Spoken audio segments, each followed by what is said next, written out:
नमस्कार, मैं हरेंद्र। आशा करता हूँ कि आप लोग सभी निरोग और स्वस्थ होंगे। और आज की कहानी एक ऐसी कहानी है जिसको सुनने के बाद इंसान को जो उसका लालच और पैसा किस हद तक उसको ले जाता है, यह कहानी सुनने के बाद आपको समझ में आ जाएगा। एक शख्स लालच और पैसे की वजह से ना केवल जिसने उसको जन्म दिया उन माता पिता का कत्ल करता है, बल्कि अपनी पत्नियों का भी वह कत्ल करता है। एक दो नहीं बल्कि तीन तीन चार चार पत्नियों का उसने उसी पैसे और लालच के कारण जो है कत्ल किया है। और यह कहानी जो है यूपी का हापुड़ एक इलाका है, एक जिला है, वहीं पर रहने वाले एक विशाल सिंघल नाम के एक शख्स का है। अब कहानी 2017 से शुरू होती है, लेकिन इस 2025 में महीना पहले जो है उसकी जो चौथी पत्नी रहती है, बीवी रहती है, वह एक दिन पुलिस स्टेशन पहुंचती है और बताती कि उसे डर लग रहा है, उसको शक है कि जो है वो अब जिंदा नहीं रहेगी। पुलिस वाले कारण पूछते हैं तो वह बताती है कि जो उसके जो पति ने है उसका 2 करोड़ का जो है बीमा कराया है, और उसके घर में उसके पति ने जिन जिन लोगों का बीमा कराया है वह कुछ ही दिनों के बाद जो है उनकी मृत्यु। पुलिस को जब शुरुआत में पुलिस जब यह बात सुनती है तो थोड़ा सा उसको अटपटा लगता है। लेकिन जब उसकी पत्नी सारी कहानी पुलिस को बताती है कि उस उसके पति की पहली जो 3 पत्नियां हैं उन लोगों का भी जो है इंश्योरेंस कराया गया था और उन लोगों का भी जो है मृत्यु हो गया, इसीलिए उसको भी डर है कि जो है उसके पति ने उसका 2 करोड़ का बीमा करा दिया है और अब उसे भी डर है कि वो अब ज़्यादा दिन जिंदा रहे नहीं रहेगी। अब पुलिस जो है जब ये बात सुनती है तो उसके कान खड़े होते हैं। अब पुलिस जो उसका पति विशाल सिंघल रहता है उसको उठाती है, उससे पूछताछ करती है, और थोड़े से ही कड़ाई में जो है विशाल सिंघल टूट जाता है और जो है अपनी पहले 3 पत्नियों का जो बीमा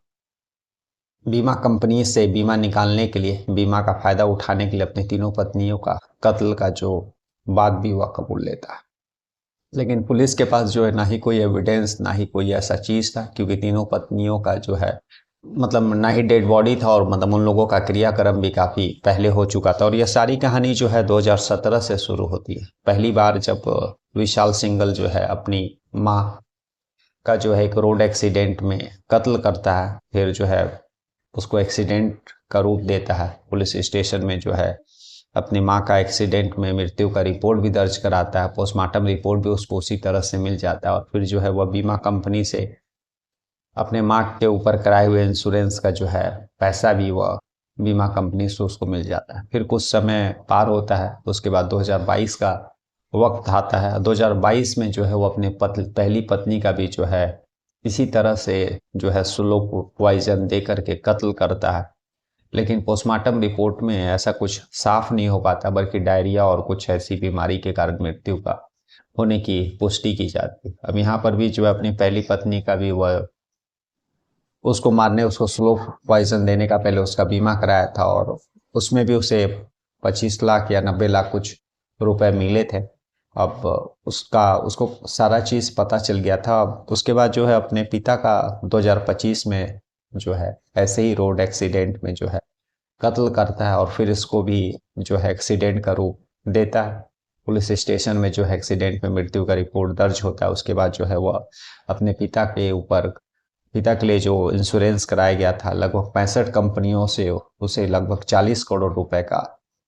इंश्योरेंस के पैसे मिलने वाले थे। अब जब सारा चीज पुलिस ने विशाल सिंघल का यह सारी चीजें पता की तो पुलिस का भी होश उड़ जाता है, और इंश्योरेंस कंपनियों को भी जब यह पता चलता है कि यह विशाल सिंघल पहले भी अपनी माँ और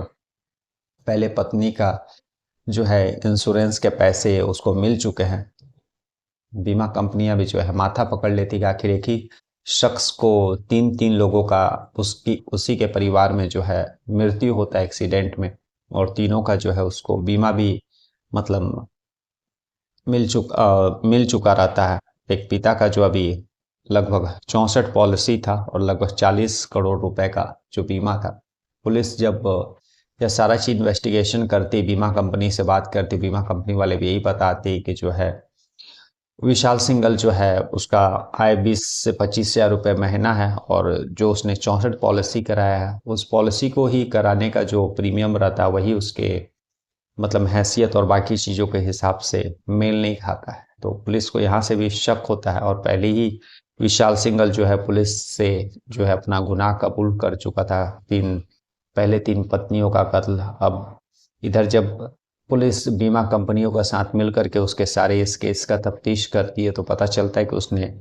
अपने माँ और अपनी पत्नी का और उसके बाद जो है पिता का भी जो है पैसा पहले से उठा लिया, और पिता का भी उठाने वाला था। पिता का भी पैसा लगभग 2 इंश्योरेंस कंपनियों से आ भी चुका था, और इसी के बाद जो है वो अपनी चौथी पत्नी का इंश्योरेंस 2 करोड़ का कराता है। और जब पत्नी उसकी जो थी उसको पता चलता है कि पहले जितने भी उसके घर में उसकी माँ और उसके पिता और उसकी मतलब पहले की जो तीनों पत्नियां जो मृत्यु हुई है, इन सभी लोगों का जो बीमा उसी के पति ने कराया था। और जिन लोगों का उसके पति ने बीमा कराया परिवार के सदस्यों का, कुछ दिनों के बाद उन लोगों की मृत्यु हो गई। तो इसी के कारण उसको शक आया था, और फिर जो है वो पुलिस स्टेशन पहुंची थी और पुलिस में रिपोर्ट दर्ज कराई थी। इस पुलिस वालों ने जब डर का कारण पूछा तो यह सारी चीज़ें बताई थी। और जब पुलिस विशाल सिंघल को इस शिकायत के बाद उठाती है, पूछताछ करती है, विशाल सिंघल आसानी से टूट जाता है। पुलिस इस केस में जब और भी अंदर घुसती है और इंश्योरेंस कंपनी से संपर्क करती है तो सारा चीज़ 2017 से जो विशाल सिंघल यह खेल खेल रहा था, सबसे पहले वो अपनी माँ का मतलब कत्ल करता है, उसको एक्सीडेंट का रूप दिखाता है। फिर 25 लाख रुपए 2017 में वो बीमा कंपनी से उसको मिल जाते हैं। फिर 2022 का समय आता है, अपनी पहली पत्नी का जो उसी तरह से स्लो पॉइजन दे करके कत्ल करता है, और इंश्योरेंस के पैसे भी जो है लगभग 90 लाख रुपए वह उसको मिल जाते हैं। और फिर जो है अंत में 2025 में वो अपने पिता का रोड एक्सीडेंट में कत्ल करता है, और उसको एक एक्सीडेंट के रूप में दिखाता है। और उसका सारा पेपर वगैरह मिल जाने के बाद जो है वह लगभग 64 इंश्योरेंस कंपनियों को जो है पॉलिसी जो उसके पिता के नाम पर उसने करवाया था उस पैसे के लिए वह जमा करता, और 2 कंपनियों का लगभग मिल भी चुका था। लेकिन जैसे ही 2 कंपनी का मिलने के बाद जब वो अपने पत्नी का इंश्योरेंस 2 करोड़ का कराता है तो उसकी पत्नी चौथी पत्नी को शक हो जाता है, और फिर जो है शक और डर के कारण जो है वह पुलिस स्टेशन पहुंचती है। और इस केस का सारा विशाल सिंघल का जो भांडा फूटता है कि किस तरह से वह 2017 से अपने माता पिता ही नहीं बल्कि अपने 3 पत्नियों का भी जो है वह कत्ल किया, और किस तरह से उसको एक्सीडेंट का रूप दिखा करके अलग अलग इंश्योरेंस कंपनियों से करोड़ों रुपए जो है उसने ऐंठ लिए। और अभी भी वह ऐंठने